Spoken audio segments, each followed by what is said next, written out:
Selain Komisi Yudisial, Lembaga Perlindungan Saksi dan Korban atau LPSK juga terkena imbas pemangkasan anggaran dana Pagu 2025 hingga 62%. Ketua Ikatan Pegawai LPSK, Tommy Permana menyebut sisa anggaran usai dipangkas akan menyulitkan pemberian pelayanan terhadap saksi dan korban.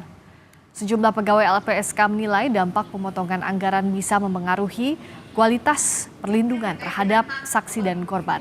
Ketua Ikatan Pegawai LPSK, Tommy Permana bilang, usai dipangkas, anggaran LPSK akan menjadi 88 miliar rupiah dan diprediksi hanya cukup untuk pelayanan sampai Mei 2025.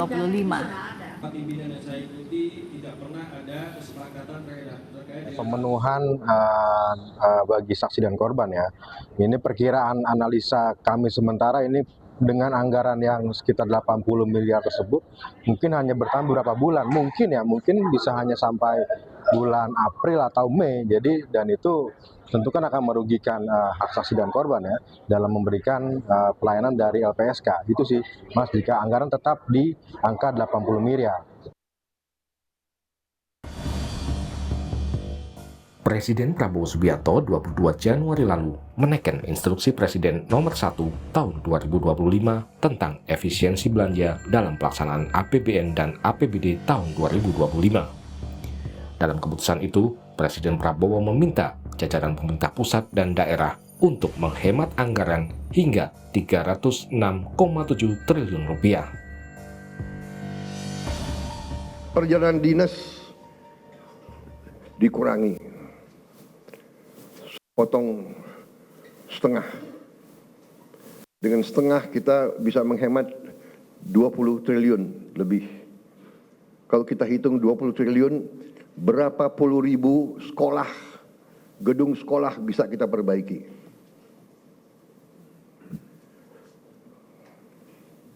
Jadi saya katakan benar-benar bahwa saya sangat serius dalam hal ini. Saya minta loyalitas semua menteri, semua kepala badan untuk patuh dalam hal ini. Menteri Sekretaris Negara Prasetyo Hadi menyatakan sebagian dana hasil penghematan akan digunakan untuk memperluas jangkauan penerima manfaat program makan bergizi gratis. Bapak Presiden merasa juga ingin sesegera mungkin untuk itu bisa menerima manfaatnya lebih banyak, ya, lebih merata lagi. Nah, tentunya di situ ada konsekuensi, mungkin kita memerlukan penambahan biaya. Nah, sehingga dari hasil penghematan yang kemarin kita lakukan, pemerintah lakukan, ya, ada kemungkinan juga nanti akan diprioritaskan juga untuk menambah program makan bergizi. Sesuai Inpres tentang efisiensi anggaran, kementerian dan lembaga negara saat ini tengah menyisir pos-pos yang bisa dihemat. Kementerian Keuangan merinci ada 16 pos belanja yang harus dipangkas untuk menghemat anggaran. Di antaranya pos pembelian alat tulis kantor, perjalanan dinas, sewa mobil dan kendaraan, dan juga kegiatan-kegiatan yang bersifat seremonial. Bang, soal efisiensi anggaran dong Bang, sedikit kalau dari kementeriannya Bang. Jalan terus, sedang nanti saya laporkan ke ini ya. Tapi berimbas nggak Bang? Ya, apa aja kalau Yang saya belum tahu persis, tapi semua yang diperintahkan Pak Presiden Prabowo kita lakukan supaya semuanya berjalan efisien, efektif ya, sesuai dengan perintah Pak Presiden. Ada dampak ini nggak dari operasional segala macam? So far nggak ada, so far nggak ada. Yuk. Pengamat ekonomi menilai pos pengeluaran terbesar dalam anggaran adalah gaji dan tunjangan pegawai. Karena itu perlu juga dievaluasi besaran tunjangan para pegawai pemerintah. Ini yang kita perhatikan itu dalam 10 tahun terakhir beban belanja pegawai itu kenaikannya 83%. Oke.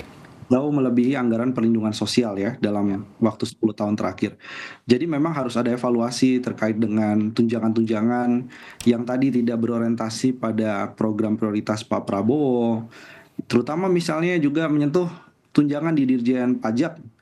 Karena ada Cortex yang bermasalah sistemnya yang membuat pengusaha juga sulit melaporkan pajak, mendapatkan faktur PPN.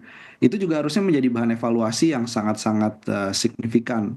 Kalau memang mau melakukan efisiensi, saran saya sih dimulai juga dari efisiensi belanja pegawai. Oke. Gantikan sebagian pegawai yang rutinitas kemudian repetitif kerjanya itu dengan teknologi.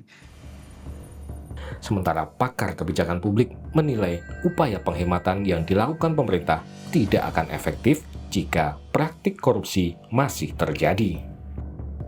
Mau anggaran berapa saja, mau dikurangi berapa saja, kalau dikorupsi nggak akan bisa efektif.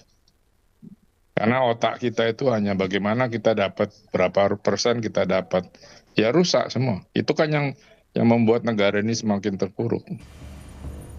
Kementerian dan lembaga negara memiliki waktu hingga 14 Februari untuk mengusulkan revisi anggaran yang telah disesuaikan dengan instruksi Presiden terkait efisiensi.